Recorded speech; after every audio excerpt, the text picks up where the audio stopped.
Welcome everyone, May 22nd, 2020. My name is Lucas Chaffee, software engineer with Qiqo Chat, also open space facilitator. Today we're interviewing Heidi Nobantu Saul. We have wonderful people on the call. We want to do 5-second introductions. You're welcome to say who you are and where you're calling in from.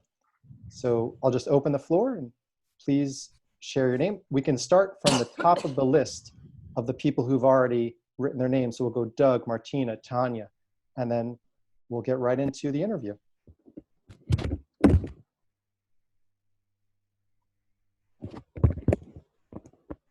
Doug, one more time, please. It was on mute at the moment. Okay, sorry. Doug Martinson. I'm just outside of Vancouver, Canada, and been an open space facilitator for 20 years. And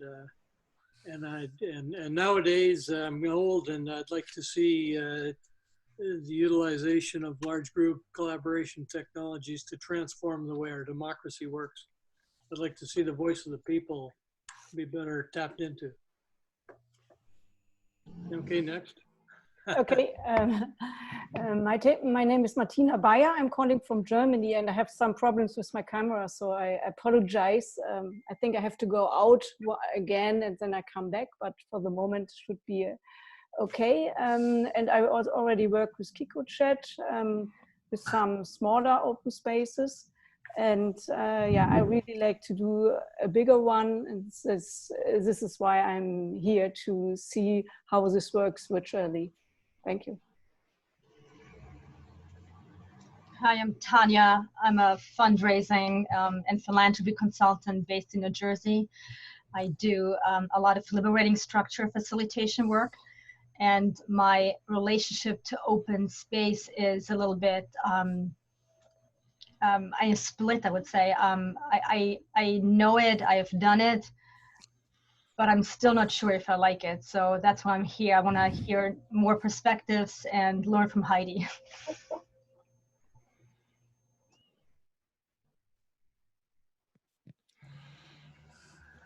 So I'm Ari Davidow. I'm here in the Boston, Massachusetts area. I've used open spaces in some agile contexts. I've never even heard of Qiqo until recently, so I'm looking to learn more about open spaces in general, and Qiqo certainly. Good morning. My name is Scott. I'm calling in from Eugene, Oregon. I'm a digital storyteller and also a Parkinson's disease advocate here locally. This is my first time here in Qiqo and open spaces, and I'm just here to learn. Thank you. I'm François Newco, calling from London, England. I'm a regular now, the last couple of weeks on Qiqo Chat, open space facilitator.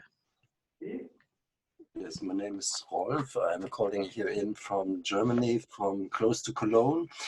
I'm working since around about 13 years as a facilitator. Before I was a consultant, and I use Qiqo Chat since some weeks, and we did a big, large event 2 weeks ago with also 350 people. My name is Miklos Vitai. I'm calling from Budapest, Hungary, and I work as a consultant, and I do some facilitation sometimes, and I'm very interested in how I can do it online. My name is Kelly Trejo. I'm on my front porch, and I am calling from the Boston area, where we're having an absolutely gorgeous day. I've done open space, and I'm very curious about the prospect of using technology to support visual open space. So that's why I'm here. I'm Linda. I'm in Gran Canaria. I've done a bit of, I did a conference on Qiqo Chat last week, and I'm very interested to hear about how other people facilitate. I don't exactly know what open space means, but guess I'll find out. Hello, my name is Suzanne Daigle. I am the captain who U.S. citizen, and I am presently in Siesta Key, Florida, where it's gorgeous. I'm an open space facilitator and a business consultant. I have of working with Lucas, with Qiqo, then inventing something called the Gardens, which I'm super, super excited about, because Harry Owen, who started Open Space in January of this year, where he hosts and co-hosts with Karen Davis, and I've been helping for the past 4 or 5 years, training out of New York City, said in his morning conversations to us that we are facing times where we need to engage meaningful conversations with 8 billion people. Knows that, he said, this goes beyond open space. And I think Qiqo Chat and the Gardens and everything we're doing lends itself to exactly that. And COVID virus invited us to do that right now. So thank you. Sorry for the long introduction, but I needed to say all this. Thank you. Hi, I'm Michelle. Oh, sorry. It's okay. I don't know what list we're following. So I'm Michelle. I'm in California. I'm part of a program committee of a group of academic libraries. We were supposed to have a conference in Texas last week. And now we're trying to figure out what kind of virtual event we want to have. So I'm learning more about virtual event tools. Thanks. Hi, I'm Pamela. I'm sitting in Zurich, and I just came off the call from the Gaia journey listening to Pedro Sanchez. So I'm totally on this. I'm a facilitator, and I come from the art of hosting community, and I've initiated several dialogues in organizations. So I'm a coach and facilitator, and I think this is such a fantastic opportunity. People don't realize how much you can do online. I'm not new to Qiqo, but I'm familiar with open space. So. I'm Barbara Simonetti. I'm here in Brookline, Massachusetts, also enjoying that beautiful weather. I'm a meeting designer and facilitator. My career has been about bringing minds together to create what no one of us could have. I've used open space, and I'm really excited about this tool as the ability to really be highly collaborative in the digital environment. Hi, everyone. I'm Christine Collet from Paris, France. I am a coach and facilitator, all open space facilitator, and I've launched recently online dialogue bubbles and hosted one on Qiqo, and I want to do more because that's just wonderful. Hi, I'm Ilana Centaur. I'm from Minneapolis. I do mostly corporate training and some facilitation. I've been a participant in open space. I really liked it as a participant, and I want to see how I can bring that to my clients. So I'm here really to learn. Anyone else who'd like to get a chance to introduce themselves? Yeah. Please take 5 seconds. Let's see, just a quick show of hands, how many people still yet to go? All right, just open it up. Anybody who'd like to go next? Okay, I'm Guillem. I'm a professional Scrum trainer at Scrum.org. I've been facilitating open spaces with Toro tools, and I would like to know how Qiqo Chat is doing. And I've been helping software product teams to deliver products, and that's my main job. I'm David Guthrow. I'm an internationally unknown facilitator. And I have used open space before. A lot of my clients don't want to use it because they don't see how it drives an outcome other than understanding, which quite frankly is very important. But seeing that, I've done open space, I've been part of open space using Zoom in a sort of a simplified version. And I'm interested in seeing it on Qiqo Chat in particular because a lot of my clients they're not really sophisticated using these tools. They're very sophisticated people, but not with these tools. And how to find something that's easy enough that they get it quickly and can use it instead of spending a ton of time trying to learn how to use the tool rather than be using it. I guess that made me go. Okay, hi. I'm Amy Laurel Hagee, and I've been an event planner in the past, but primarily I'm a big volunteer with the American Red Cross as far as public relations and communications, and our fundraising is going to have to shift dramatically here. So I'm trying to find new ways in order to be able to accommodate dynamic types of events. Hi, Oh, Oops. go on, you go ahead. I'm Erin Robinson. I'm the Executive Director of ESIP, the Earth Science Information Partners, and we are planning a virtual conference using Qiqo Chat with about 300 people, so I'm here just to learn. Hi, my name's Ian Harvey. I'm from London, and I'm an outcomes-based planning consultant and looking to find ways for large groups to collaborate and from a facilitation perspective. I'm Trina, based in Flamenco Territory, about 5 hours north of Vancouver, Canada, mostly facilitating smaller groups, maybe mostly under 30, and just looking to expand my toolbox and see if there's things that are transferable here to the work that I do as a facilitator and a process designer. And I'm Alice Donaselva. I'm from the New Hampshire area. I work with a nonprofit called Intentional Endowments Network. And we typically try to hold very interactive meetings in person. And so trying to figure out how to change that, done some work with Zoom breakout rooms to help facilitate that in essential partners as a group. So, and then in a different setting, I'm also a financial literacy educator for teenagers and 20-somethings, and trying to figure out how we might use this. So I'm unfamiliar with both Qiqos and open space. Hi, I'm Sarah Clark. I'm right outside of Washington, D.C., and my organization works with environmental and conservation groups, and we've been doing a lot of online convening. So I have facilitated open space before, and I'm looking forward to seeing how to do it in a virtual environment.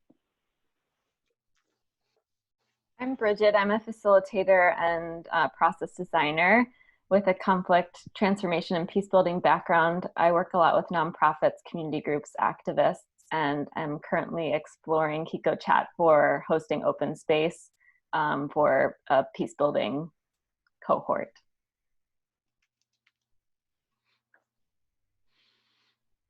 Okay, we'll hold it right there unless anybody else raise their hand if they want to give an intro. So let's just soak that in for a moment. People are coming in from all different walks of life, all different missions, all different organizations from all across the world. It's an amazing time that we're in. Today's event is about learning from each other. Heidi was one of the bold pioneers that did a very large event on Qiqo Chat in its early days here. We've been around for 7 years, but since COVID, it's a completely different site, a completely different world. So we're growing to meet all the demands to make the platform configurable for each of your uses. We try to make as few design decisions as possible and give you the configuration options. So my name's Lucas Chaffee here in New York, lead software engineer for Qiqo. My job today is to monitor the Zoom chat to see any questions you want to ask Heidi. And also, if you'd rather put the questions into Qiqo Chat underneath where everyone put their name, you can add your questions there. Heidi's gonna give us her introduction and go talk about her event. And then I'll make sure that all your questions get asked. So let me turn it over to Heidi at this point. And if you have any questions, you could reach me in the Zoom chat.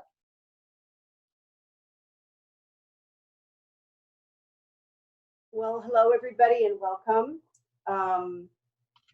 I was reflecting this morning that it was exactly 4 weeks ago that we opened the space that we created to our attendees so that they could go in and look around before the event started 4 days later. And it feels like a lifetime since then. So my name's Heidi Saul. I'm in Santa Fe, New Mexico. I've been doing open space events and meetings almost for about 12 years. I originally learned about open space through Lisa Heft in the Bay Area. I was on the team for the World Open Space in the Bay Area, and that's what got me into doing open space. I do it almost exclusively now. I'm an independent contractor. And one piece of work that I've done now for 12 years is this event that we moved online because of COVID, and it's called the Internet Identity Workshop. It's an open event. It's run like a conference. I call it an open space conference. It was founded by 3 people in the tech world, Phil Windley, Doc Searles, and Kalia Young-Hamlin, who also trained in open space with Lisa Heft. And when she joined together with these 2 gentlemen to create a workshop for people to discuss online identity, and if you can imagine 15 years ago how different our technology was, usernames and passwords hadn't even started being used yet. She's the one who said we should run this event in open space. So it is an event globally attended with sponsors. People pay to attend. From the beginning, it was conceived of as an event that they wanted anybody who was interested in online identity to be able to attend. So the ticket prices were very low. Sponsorships were for things like dinner and the coffee guy at the event, where there's a barista at the event. All of the meals throughout the 3 days are covered by the ticket price. That helps everybody get to attend dinner. It doesn't matter how much money you have, whether your way to the event has been paid by your corporate employer or you're an independent person. So I just wanted to set the tone that this event that's been going on for 15 years, and the one we just did was the 30th time these folks have met, because it happens twice a year. The intent was to create a community of people that were working together, even though many of them come from competing companies. They were all interested in the identity layer of the internet initially. Now all kinds of things are happening. So we made the decision in early March that we needed to move the event online. Kalia knew Lucas. She knew that he had developed Qiqo Chat and that it had the capacity to handle the types of things that we would use in open space. So we made the decision to move online. We talked a lot about our ticket prices and the value. We still charged what would have been our early bird price range. We added developing country startup, low ticket price. We always have student prices. We didn't know what would happen. We had about 120 people already registered for the event. And amazingly, over the course of those 6 weeks, we got up to about 340 people still interested in attending the event, and definitely driven by COVID. I don't know what it would have been like to move this event online without that impetus and without people having been sitting at home for 6 weeks by themselves trying to figure out how they were going to operate. So another important piece, just in terms of how this moved forward, generally at every event, at least 50% of the people have attended before. So they've done open space before. They know the shtick. They know that they get to come, they get to say what they get to call sessions, they get to attend whatever sessions they want. And that, I know, helped this large event move in open space, because there was a large group of people who'd done it before. They looked for what was familiar in Qiqo Chat, and it definitely made a difference in terms of the flow of the event online, because there were enough people that could see the cues from being in a live event. One of the questions that Lucas had posed to me was what was the goal for this event? And it really was just to be able to offer to our normal attendees and to new attendees the same feeling and type of experience that they would have had if they had come to the Computer History Museum in Mountain View, California, south of Palo Alto, which is where we normally meet twice a year. And that was in my mind from the moment I landed in Qiqo and was working with Lucas to figure out how to make it look online. So Lucas, I don't know if you want to ask me questions or how we. Sure, Heidi. how you want to proceed. I'll start off with one question. So what were your thoughts about online events before you were required to do something online? You were blocked from doing it in person. What did you think about online events before then? Yeah, I was not into them very much. I remember when the open space community was like wanting to do open space online, and in my mind I was like, oh, I don't want to do that. I really like being with people live. I like being in the circle. I like bringing this experience to people live. I'm a bit of an introvert. My extrovert time is when I get to facilitate. So I never proceeded to any of the open space list offerings. I know that there was a Vocinos that was held in Qiqo chat. I remember looking at it and thinking, oh, maybe that would be interesting, but not going. So I'm a convert for sure. So when you realized you had to do something online, what were some concerns that you had that you had an unfamiliar environment where you'd be hosting this? What jumped out as potentially risky or challenging that you were not feeling confident about? You know, I just put my head down and I went because I didn't have to go out and choose a tool. We already had our relationship with you, Lucas. I think I was on a very steep learning curve. I hardly had used Zoom at all myself. I Skyped with people, you know, just family members and friends in other parts of the world, but I had not used technology myself as a facilitator. So I was so completely in learning mode. I didn't enter into it with concern. Every day we were making decisions like, okay, are we going to leave the ticket prices at the same? Okay, how is this going to work? Will we still have them register in the same Eventbrite? Do we make a new Eventbrite?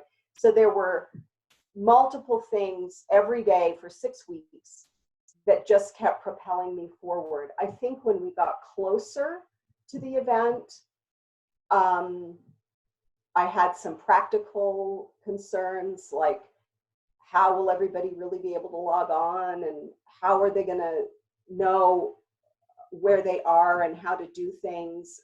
I know a group of people, I was anticipating the comments we might get about it because a lot of them were very technical people. And that there wasn't anything that was consciously in my mind the whole time because I was so busy navigating and asking Lucas to change things so that it would look more like open space. Heidi, how about a screen share to show us your event space? Yeah, so I'm gonna speak to those of you who are open space facilitators and know open space, how I translated things. So some of you who aren't familiar with open space, I bet you'll probably learn some things, but I really went into the space with the thought in mind, where is this thing? Like, where's the agenda wall? Where's the circle? Where's the newsroom? How are people gonna see things? That's the mindset I went in with. And I just kept poking at Qiqo chat to figure out what that would look like. And then hearing Lucas talk about other features like the gardens and figuring out what we would use the gardens for and how that would look. So I'm gonna share my screen.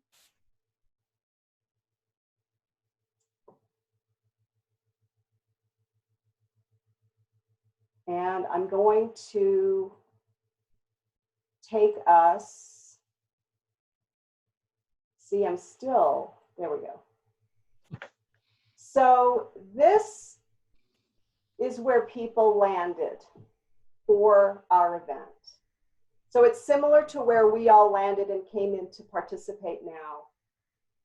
Our event space is still open.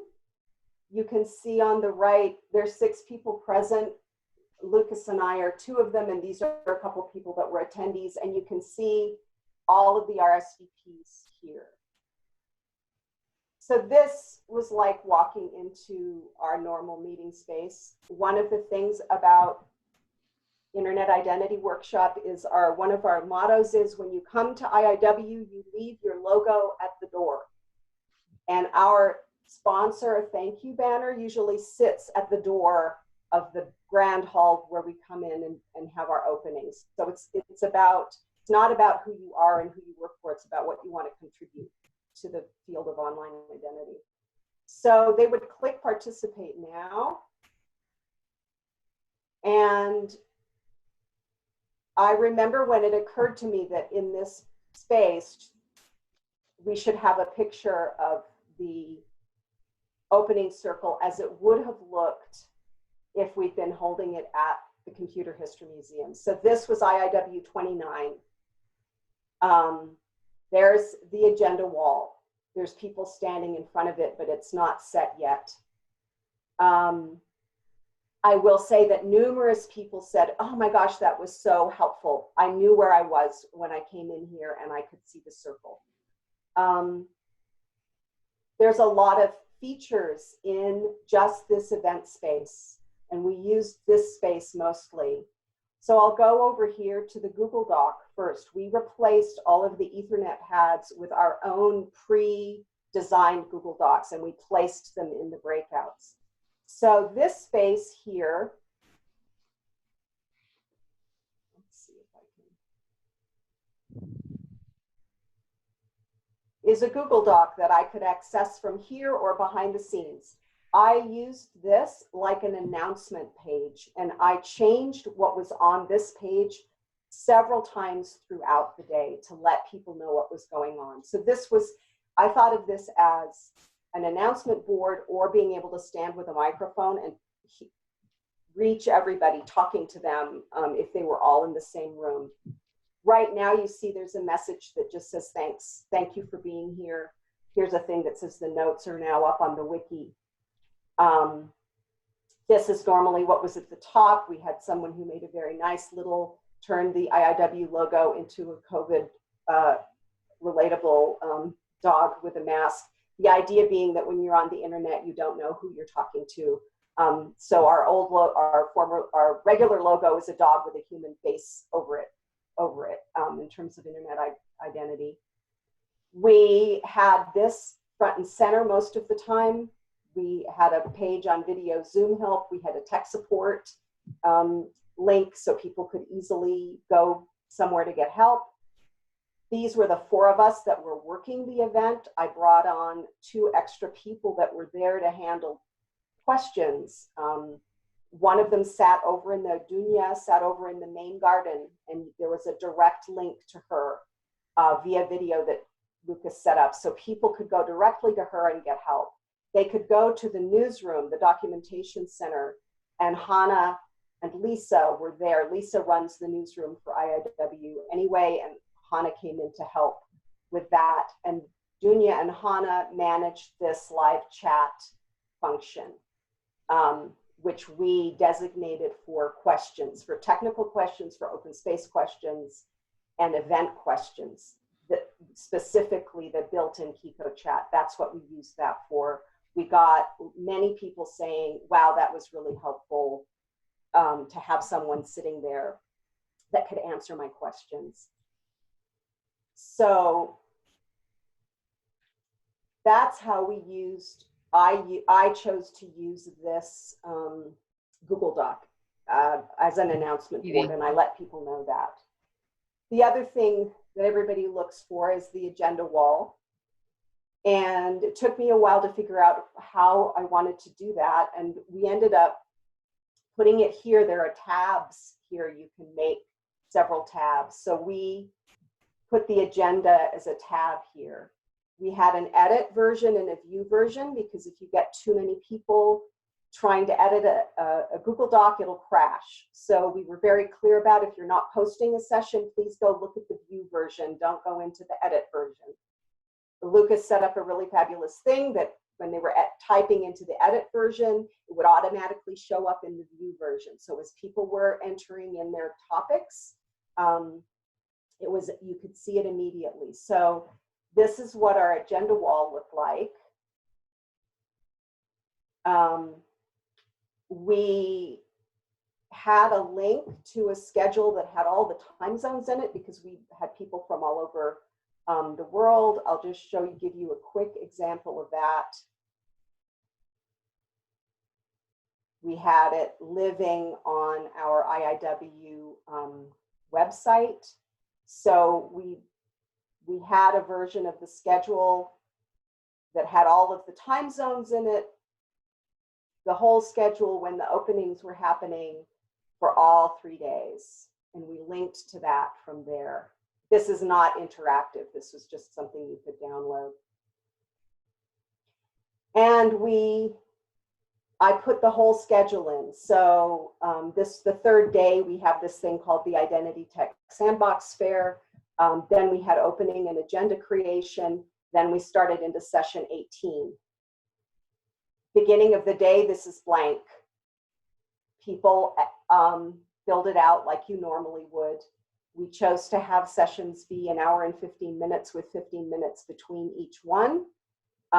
We did not have a lunch break. We did not have a dinner break because people were literally joining from all over the place. So that was just a scheduling decision that we had.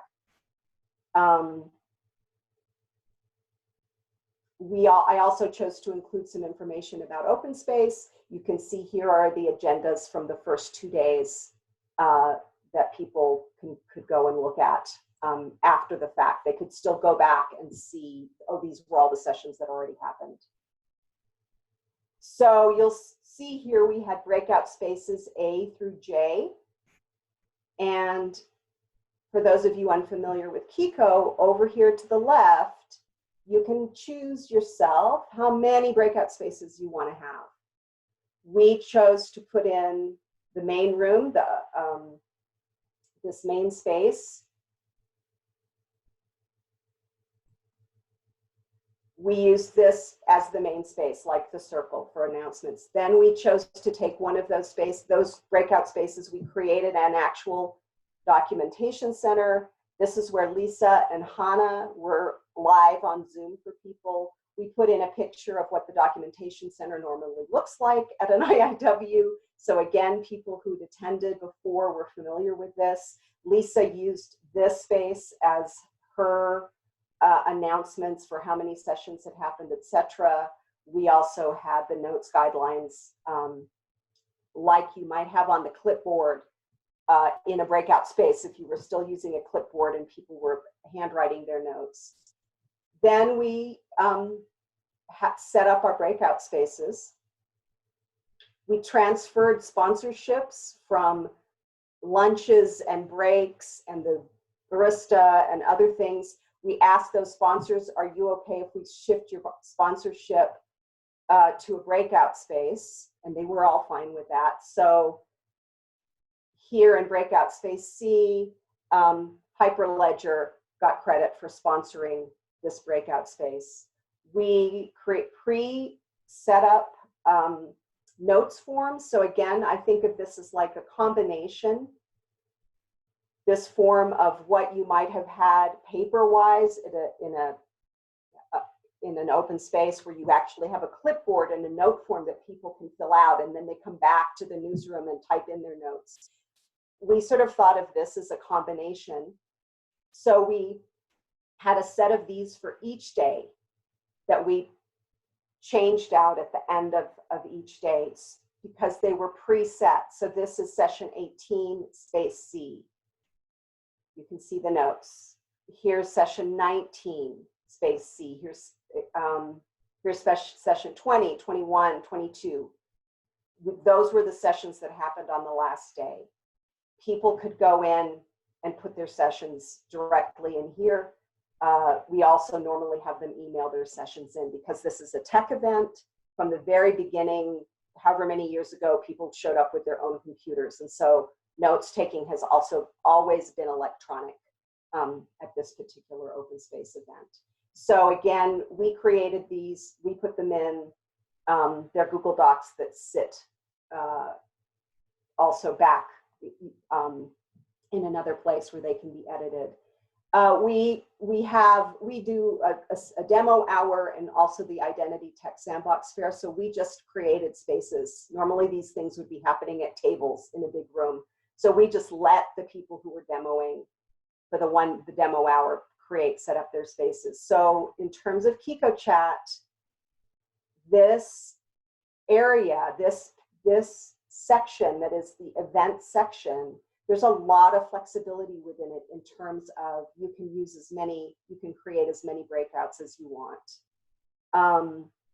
I'll stop right here and see if there's any questions about this, Lucas.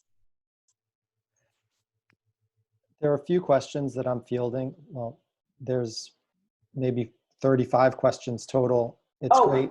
So the first is, what can participants edit in this event space? They could edit the agenda wall and the notes form. All of the rest of the documents were locked down. Did you use any tools with Qiqo, like networking tools, such as Icebreaker, Toasty? No, I'm definitely in the Harrison camp of once you land in a breakout session with people that are interested in the same thing as you, that gets things moving. We did though, normally at our IIW, we'll have the people are sitting at tables, and we'll allow 20 minutes for newbies and old people to just chat around a question that has to do with the event. And we did do that this time when everybody was in that Zoom, when all 200 and whatever at the very beginning were in the main room Zoom. We pulled them out into small groups with a very specific question about identity and COVID and what was happening for people. And we did that for 15 minutes, and then we came back and did the regular opening, a regular open space opening. Excellent. So I'm going to pick up some of the simpler questions and then into the more complex ones. How many hours did this last per day? Did people get tired? We literally had like a 24-hour schedule. So because we knew we had people attending from Asian Pacific countries and China and Japan, we plunked in breakout times that they could attend during their daytime if they wanted to. So after the closing Pacific time every day, there were 4 sessions that would happen between the closing and the next opening the next morning US time. So as a facilitator, that was a different experience because I knew things were happening in Qiqo while I was sleeping that night. And that was sort of an unusual, I would get up in the morning to go see, did people add sessions, what happened? And we would let the folks who'd had their sessions overnight and usually were still up for the opening, we would start the day with, they could report out on what happened to their sessions, and then we'd set the agenda for the next day. That's another thing that's a little different that we do at IIW is we reset the agenda each day because these tech topics move so quickly. To imagine what 3 days worth of sessions would be like would be not work very well. So each morning at an IIW, we reset the agenda for the day. 2 questions. One is, did you record any of the sessions? And then you talked about resetting the note spaces. How did you do that each day? We talked about recording and that how recording a session can tamp down conversation amongst people. So we encouraged people to use recording cautiously and to make sure they had permission. With the notes, I always remind people that they become public because we share these notes. They're open. You can go to that IIW site and you can see the books of proceedings from all way back. And that, so that people don't put things into the notes that they don't want everybody to read. So some people recorded presentation parts of sessions and they became part of the notes. We have new ideas about if we do this in Qiqo in the fall, we may have a section where sessions can be recorded and only attendees who missed those sessions could come and watch them up to a week afterwards, and then we get rid of them so that they're not like living out in electronic land for forever. So we started thinking about different ways of using recording. Changing the notes forms is just a function on the back end of Qiqo that I won't go into. There's a place where you put in the URLs of your Google Docs, and Lisa had a time every morning that she knew that she was going to flip them. So the one from the day before would go away and the new one would come forward. And we of course have ideas about how to do that better next time, now that we've done it once. Excellent. And I think I'll add that the notes document, the book of proceedings, is going to be hundreds of pages long. It looks like potentially 500 pages. Partly because people included the Zoom chats in their notes. So that's another learning curve. The next question up is, what problems do you anticipate with 300 people who are not familiar with OST? And can you talk about how you familiarize people for this event? Yeah, that's a great question. In fact, I have the note here. With Lucas's prompting, and then we did way more probably than he'd imagined, we held 7 half-hour orientation sessions for people. We let them know when they were. They came into the space. They came into this space that we're in. I did 2 things because I knew there were people who weren't familiar with open space. I did a quick review of how agenda creation worked, which I normally wouldn't do for a live event, but it felt worth it for people who'd never done open space before, so that when they arrived the first day with the hundreds of people, they wouldn't be totally lost in terms of what was going to happen, that they knew that they were going to learn the rules, the principles in the law of open space of how to operate together, and that everybody that was there in attendance would be encouraged to host a session if they wanted to. So we did that and the technical side, and we showed people how to move around from room to room, that they were in control of that bit. We talked about the gardens and how we were using the gardens, which I won't go over there now. But I would say, I was thinking about this, that if I were going to do an open space with a majority of people who hadn't done it before, I would offer some orientations, because you've got 2 things going on. You've got the technology, and you've got, I'm doing this new thing I've never done before, and there's no agenda. How in the world is it going to work? I think it made a difference, and if we use Qiqo Chat again in the fall, which it's looking like we probably will, we won't meet in person in October, we'll be more prepared, and I probably would consider opening the space sooner than we did, because we'll be ready sooner than we were this time. We were literally changing things up to 4 days before, and have a little more lead time for people to consider attending an orientation. We only opened it, Lucas, like 4 days before the event, and over a weekend. So we opened it like on a Thursday night, and the event started Tuesday morning. And the other thing we did is in the hour before the event started, we ran 2 15-minute, we called them Qiqo Quickstart Sessions. And we literally just went really fast through, here's how you move from one room to the other. This is where the agenda wall is. Look for the tab up here, so you can find the agenda wall. We did really basic things, and we had probably 30 people in each of those, and that definitely did away with, I'm sure, a bunch of questions that would have come otherwise. Heidi, would you like me to show either of those links to the recording to show people moving through the space? Yeah, let's look at the first one. Yeah, Okay. I think there's only one, but this is great. Lucas did a flyover on the third day, and you can see what you'll notice when he shows the video is this. Now you can see the spaces on the left. As it scrolls down, you can see there's people in breakout space B and C and D, and you can see the ones that are on camera and the ones that are just sitting there. And as they sort of do this shift thing, that's people going to and leaving rooms. So this is what this looked like when people were actually there.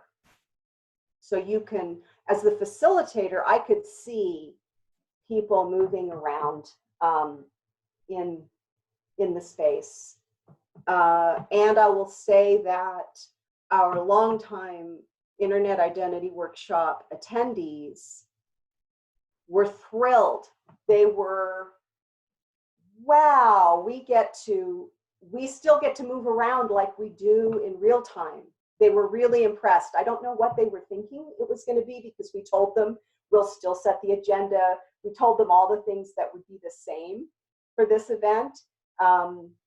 But they were pleasantly surprised. They loved that they were in charge of their movement, that it took, a little more than 2 clicks, but almost, instead of the law of 2 feet, it took like 3 clicks and they could be in a new meeting space. So in terms of the tiredness, I'm just going back to that. Yes, people said they were tired, but it was amazing. People stayed, and the Europeans flipped their time clocks because they wanted to be part of the conversation with, more people, etc. So that to me is one of the very unique and significant things about Qiqo Chat in terms of mimicking open space, is that the attendees do get to choose on their own where they want to be when. What did one of the participants say to you about the surprising thing for her in an online meeting here compared to when she's in person? Where she said, I think there's always some discussion in the tech world how women are accepted and listened to, etc. And there was a general perception that it was easier to come into this very male-heavy community as a woman in Qiqo Chat. There was some way that the voices were evened out. That felt different than coming in person. I would say that IIW is a very friendly and welcoming community. Any way I watch it, I've watched it in person, but there was something about being online that made it feel easier for some women in this particular setting. I realize that that's going to be vastly different depending on the topic or the reason of the open space, but what do you find about the diversity of participants this time compared to in person? I'd say it was still about the same. This tech community is heavily white male. And Kalia has been working hard to encourage more diversity. I think if we continue to do it online, we did have a few people come from Africa that wouldn't have normally been able to come. We had people from Indonesia that have come periodically but can't afford to fly. So I think if we continue to do IIW online, the diversity of the voices in this particular conversation will probably increase. Great. We still have a ton of questions remaining, and we'll just continue to go through them. We know some people have to drop off the call. So next question is, what would you have done differently, or was there anything that surprised you? I would do the orientation sessions sooner, so people have a chance to know that they're happening. I think that would make a difference. I might coach people about not just dumping their whole Zoom chat into their notes because they were like 12 pages long, some of them, and they hadn't edited them. So that's just a very practical thing.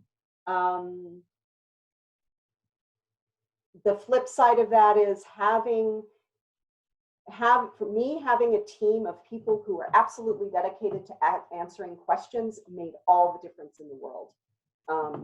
Having the accessibility of a variety of places that people could go for questions. And those individuals were people who were facilitators. They liked talking to people, so they had their own skill and ability for conversing with the attendees in a friendly, helpful manner. Okay, some other questions. Some of the questions are Qiqo related. How do you connect it to Eventbrite and collect payment? And we'll save those questions for afterward. I'll make sure all those questions get answered. Everyone will have a copy of the notes. So can you tell us a bit about the gardens, Heidi? Yeah, let's go to the gardens. Would you like to share your screen, or would you like me to do that? Yeah, I'll share my screen. So I was very aware of the conversations that occur in line waiting for the barista, Rich, who's normally our coffee guy, and also we always have people, drinks are sponsored before the dinners and those types of conversations. And I realized, oh, the gardens are the place that those types of conversations can happen. This is what the gardens looked like for us. These three sponsors, VMware normally sponsors the coffee, the barista, and USAA and GS1 US were sponsoring the drinks for the 2 dinner nights. And so we transferred their sponsorships here. We had in the central garden is where Dunya was sitting, and Lucas the first day. Dunya and Lucas were sitting in the gardens on video, and we had a direct link from that main page announcement, the Google Doc that I used for announcements. Very front and center was you could literally click on a link and it will plop you right into the video of the central garden. And there you would find Dunya and Lucas to help you. People did use these gardens. I think there's one I left here. There were a group of guys that set up, they called it the public, SSI stands for Self-Sovereign Identity, hallway track. And they were hanging out in here like it was the hallway, a hallway in the Computer History Museum. And they had figured out how they could be in a Zoom for another session and and hanging out here. They let people know they were here during agenda creation. And there were always 2 or 3 people hanging out in here. There were a couple people that had dance parties and they put them in here. We did our post-event meeting in this space. So they got used a little bit, and we've talked to Lucas about one thing that he's working on, and correct me if I'm wrong, Lucas, but the capacity for people to connect one-on-one during the event. You could go and find a person profile and email them, but to actually send a message from person to person during the event, we had a few people make that request so that they could say, let's go meet in the gardens. We told people, if you want to have a private meeting, use the gardens. If you want to hang out before or after the event, use the gardens. We really pushed that this was a space that they could use as if they were in a live event, and they could walk off into a corner on their own and have a private conversation. So, and we oriented everybody to this space that they could set the topic so people could see. I could see several times there was private meeting was on there. It was probably used only a quarter as much as it could have been used. And I think that will be a big enhancement to running an open space, is the ability for people to find each other and say, let's meet in the gardens. That'll be a great thing. So, were there any major breakdowns in the event? No, there weren't. We learned some things. We learned, you know, at the closing, we usually do a quick review of the session so everybody can hear, Kalia runs that, and one of the times she had a list of the sessions up on the screen instead of being able to see people, and we realized what a mistake that was, that it's better to be able to see people and not have that picture up so much. And no, in breakdown, not in anything even close to that. You know, we were navigating little issues, but nothing big. Did you use any graphic recording? No. How long did it take to design the whole event? I would say Lucas and I worked nonstop for 6 weeks. But now that it's there, and I just remember the iterations I went through. First, I thought, oh, we'll have the circle, and then we'll have an event for the open space, an event for the demo hour, and an event, you know, for the tech sandbox. Then I realized, oh no, we can do that all in one event space, just deciding how we want to use those breakout spaces. So the process of taking advantage of all that Qiqo has to offer in creating a big 3-day open space, that just took time. Multiple times I'd get back on with Lucas and I'd say, I just took a walk and I figured out that this is how we can do this part of it. So would I be correct in saying that most of the time was design time, like thinking how you want the event to run, and then configuration was relatively easy after you decide how you want it to run? I think that the reason we spent so much time on it, Heidi, is because we didn't have an example to follow. And also, you were asking for some new features and functionality about putting sponsor logos here and hiding them there, connecting the gardens to the event in ways that people had not yet asked before. Also, we did an Eventbrite integration, so people pay on Eventbrite and then they get an automatic email, and we changed that whole process. When people receive that email, it says, please set your password. Once they set their password, they're taken right into their profile so they can upload a photo, and then they show up. So a lot of the things that we were doing is because we were inventing new functionality, and now would go much faster. Yes, it would go much faster, much faster now. And it was fun. I'll just say it was a fun process. After doing this same open space twice a year, where I also help produce it. So I'm facilitating it, but I'm also, you know, tracking registration, and I'm also planning the meals, and I'm doing all of that for it. It was really a pleasure to do the same event and get to do something brand new in retrospect. I wasn't dealing with all the same things that I've been dealing with for 10 years, you know, twice a year. It was a whole new thing, and that was a lot of fun. So we're at the top of our hour. I'll ask one more question, and then I'll open it up for anyone else to ask the questions that they had not yet heard asked. So this is also going to be recording so that everybody who participated today, and we'll also share this recording out on the places where we shared the email invitation. So one question is, what did you like about doing open space on Qiqo, and what did you not like? I think the place where I spent the most personal time was, how do I open space when I'm not going to be able to see everybody's faces, I'm not walking the circle. That actually was the place where I got personally hung up the most, and spent time thinking about what was I going to say, and how would what I normally say translate to me only being able to see the faces of, you know, a fraction of who was in attendance.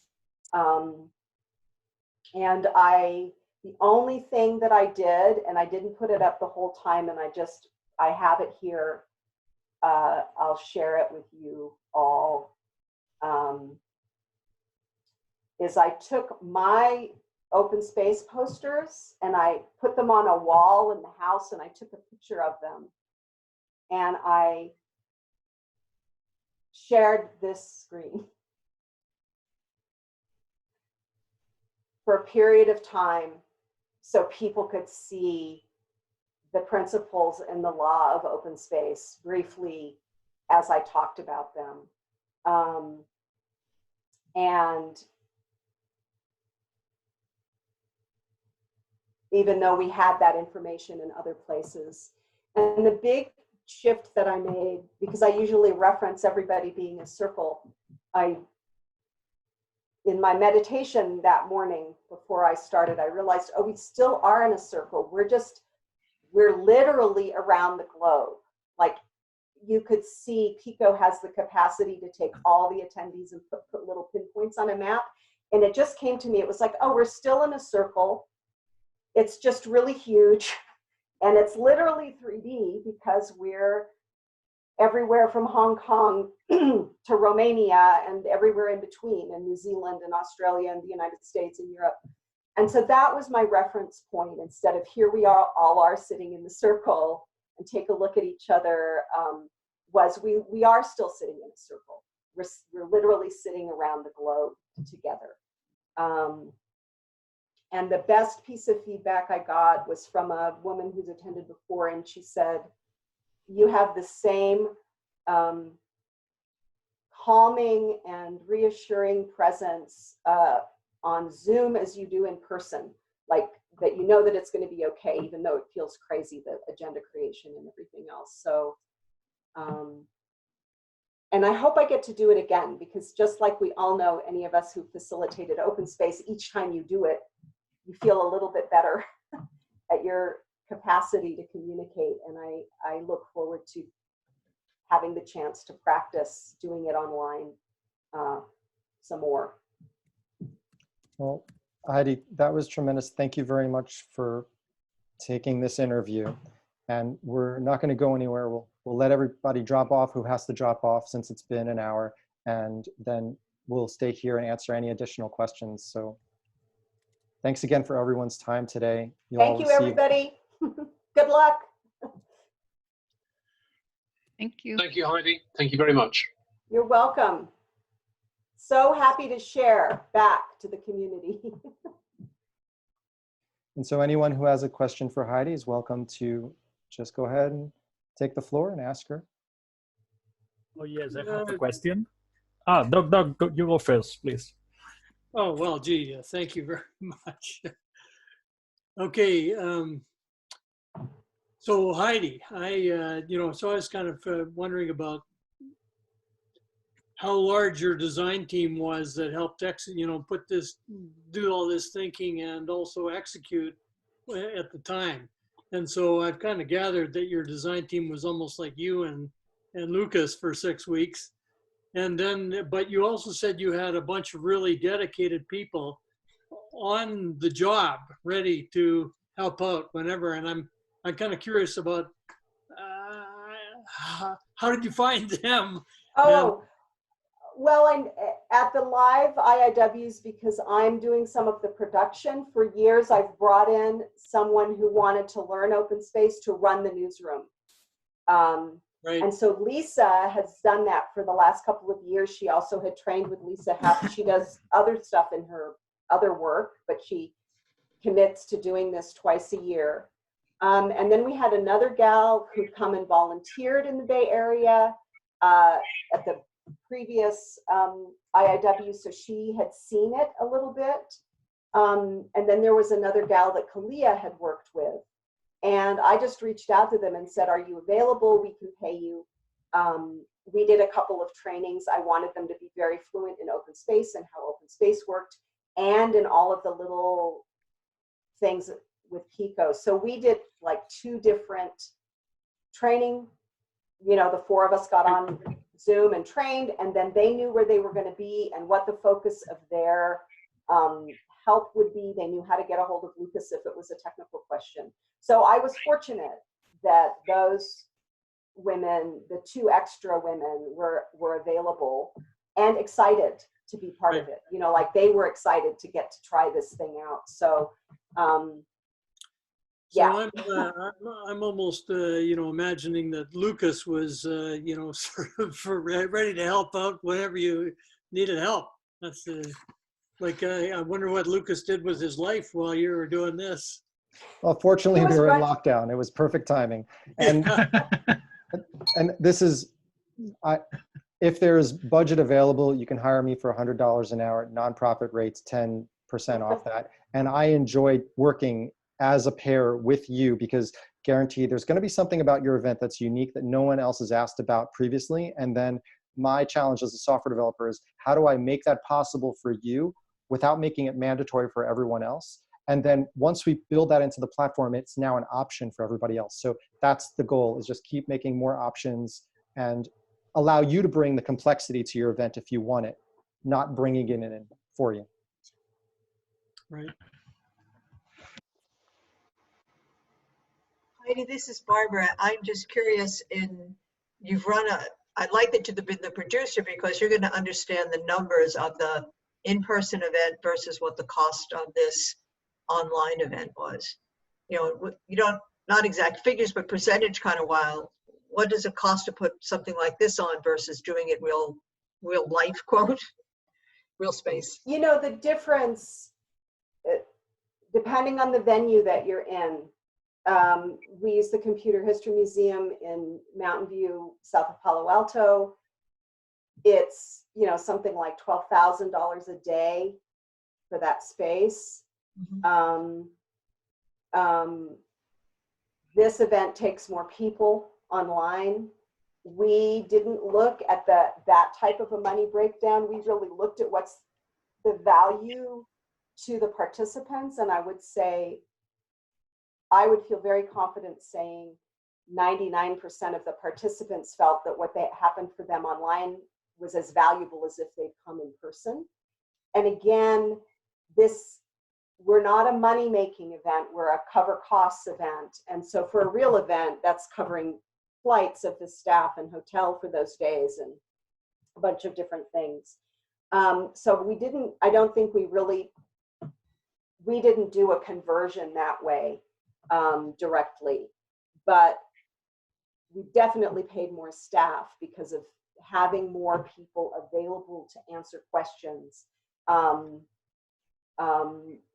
Part of the venue expense was we utilized Lucas a lot at his rate to help us configure and customize what we were doing. And there are pluses and minuses to both. You can't, there were people who really missed in person. There were people that were thrilled that they didn't have to leave home, and I'm sure mixed in with all of that was whatever we each individually were feeling about having to be in quarantine in the weeks leading up to the event. So we'll be rethinking that,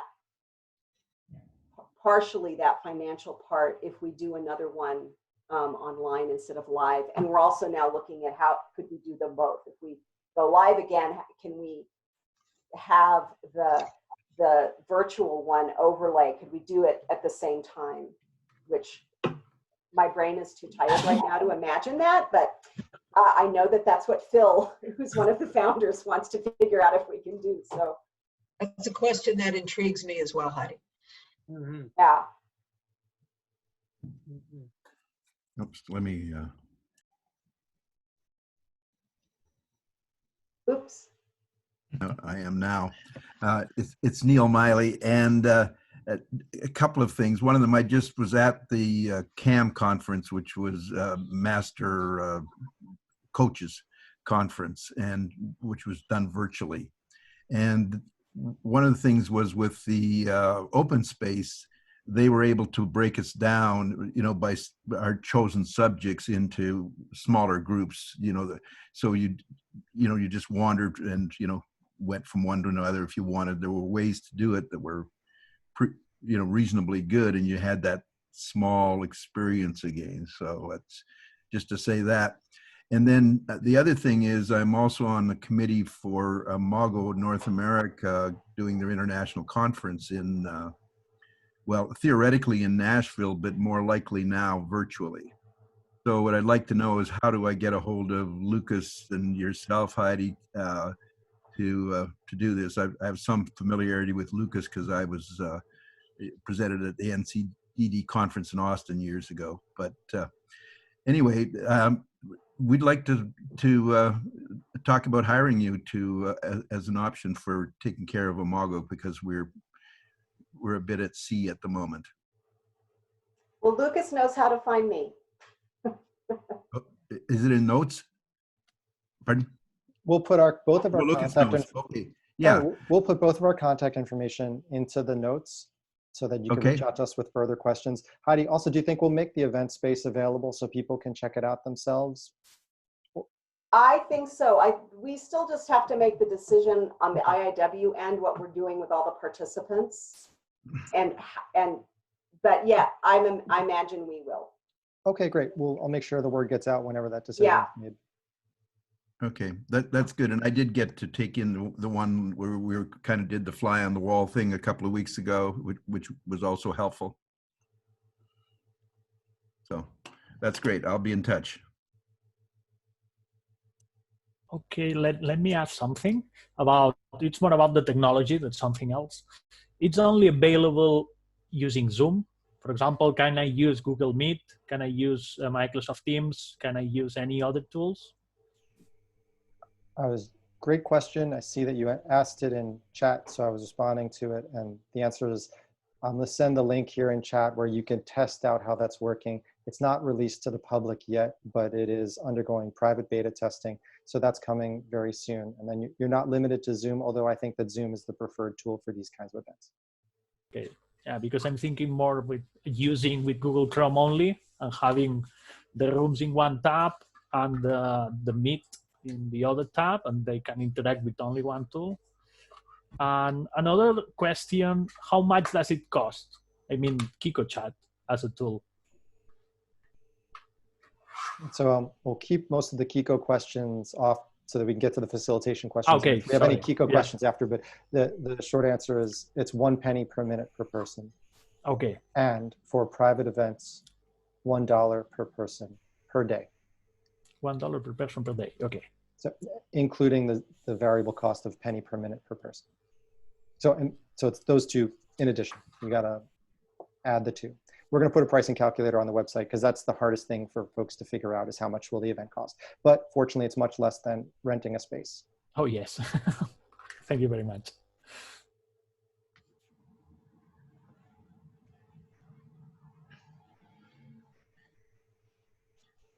So it's Francois here. Hi, Heidi. Hi, Francois. I really appreciated your presentation. And also, I was able to observe, or I was part of Lucas's sort of flyover, as he called it, on the day. It was really terrific. So I just have, I mean, I got most of my questions actually answered already, but the one question I guess I have. So given your experience of having done it now for 350 people, would you do it again with a set of people you don't know? And up to how many people? And would you do it? And also related to that, would you, if it's possible to do it online, would you still prefer to go back online, or would you also consider it if the request came to do it online?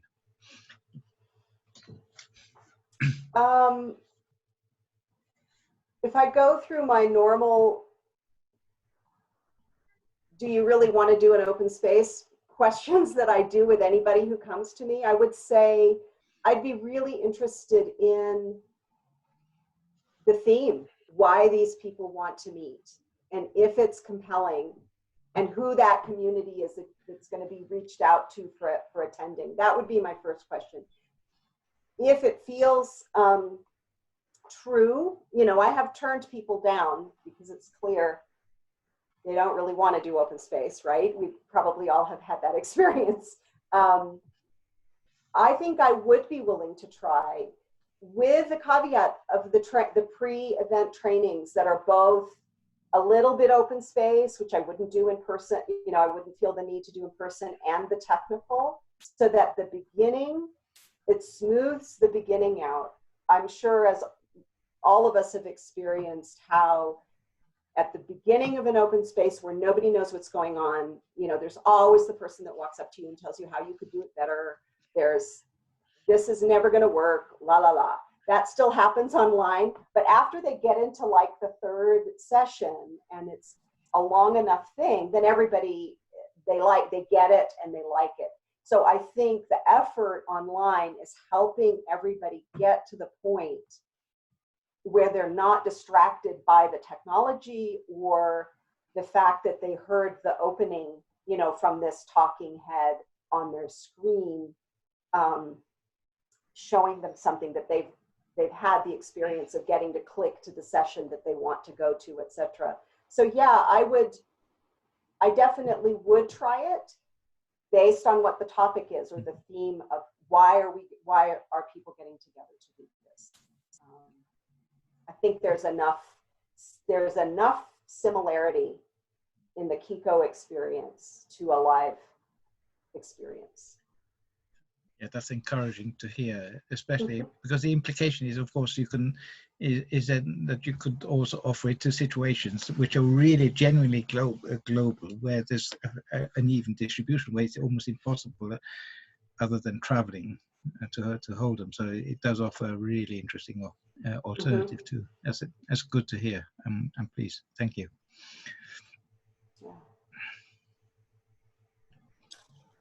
I'd like to ask a question. For those of us who are not familiar with open space meetings, I've never attended one, it's a new concept to me. Could you recommend some resources for us to go to explore them in, you know, most effectively, as opposed to kind of poking around looking for information? So if you look online, if you look up Harrison Owen, he's the originator of the structure. He's a fabulous human being. He hasn't licensed it or anything else. He would say we all self-organize all the time anyway, and he's just given it a little bit of structure so that we as humans know how to interact in a situation. There's a how-to manual, I can see it over there in my bookcase, where he literally walks through how to put on an open space. And his request is that we just report back on how it went. If you look up open space technology and the name Harrison Owen online, you will find resources. There's an open space world. There's a listserv that exists. There's a website that's maintained by a group in the US, I think. I don't know if it's Michael Herman that runs part of it, that manages the US site. There's an Open Space Institute in the United States. The world, every year there's usually a conference that's called the World Open Space on Open Space, and it's open space facilitators coming together and they're doing open space around open space. It was supposed to be in Berlin in October. I'm very sad because I was going to finally get to go to another one of those, and now it doesn't. I was all set. IIW was happening 1 week, and then the World Open Space was the following week, and finally I could go again, because normally it would happen right before IIW, and there's no way I could be gone and then do the event. So I think you'll find a lot of resources, a lot of people put information out. You can even go to my website, which is HeidiNobantu.com, and I have like the first level of information on my site about the concepts of self-organizing and what it can do if it's the right tool for the group. Right. If it's a good fit, that feels really important. And there are some conditions that make for a good open space that I have listed on my site and that are in Harrison's books. Harrison's written, I don't know, 6, 7, 8 books, all exploring the concept of human self-organizing around things that they feel passionate about. IIW works well because all of these people, whether they're from Google or Microsoft or some little startup, they're passionate about our identity and how it's represented online, and that humans we should be in control of our identity, not the bank or the other entity. And it works well in tech fields because tech fields are changing so quickly. So to preset an agenda for this type of an event, something could change literally the week before the event happens that would make it obsolete to already have the preset tracks or whatever. So I found that open space works especially well in any technology field because it's changing so rapidly. And so our world right now as well. I'm very interested because, as you can imagine, the world of disaster response moves hopefully quickly as well and is very fluid. So having that ability to shift and move is good. Thank you very much. I'll check out the. Yeah, please do. And feel free to reach out. Thank you for that.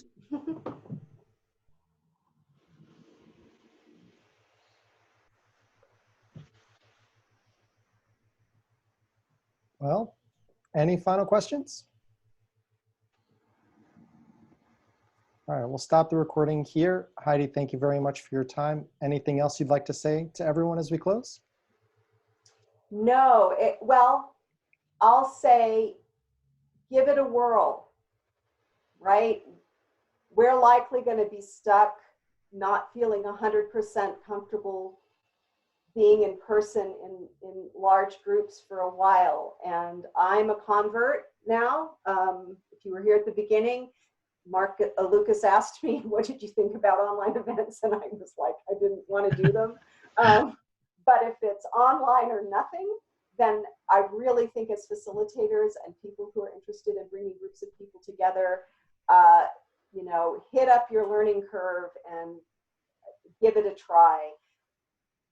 I do think it takes a little more time and effort, you know, especially at the beginning, like bringing people on board, etc. But this is the time we need to be meeting this way. And so,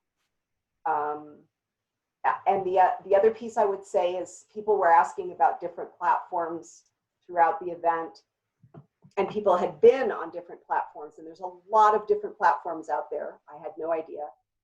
I would say one of the main things that differentiates Qiqo Chat is that it has a human feel to it. It's not, Kalia had been on some other sites and she said they feel very shiny.